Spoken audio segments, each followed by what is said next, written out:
ఒకళ్ళేమో ఎస్సీలను ఉద్ధరిస్తామంటారు, ఒకళ్ళేమో ఎస్టీలను ఉద్ధరిస్తామంటారు. ఎప్పుడు పదవులు రాకున్నా ముందు. ఒకళ్ళు బీసీలను ఉద్ధరిస్తామంటారు, ఒకళ్ళేమో మైనార్టీలను ఉద్ధరిస్తామంటారు,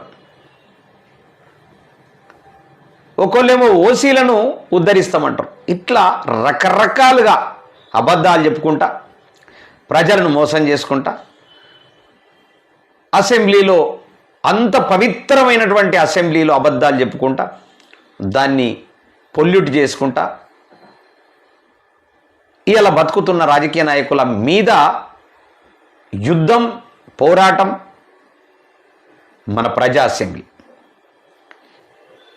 ప్రజా అసెంబ్లీ ప్రజల పక్షాన నిలబడుతుంది, ప్రజల కోసం కొట్లాడుతుంది.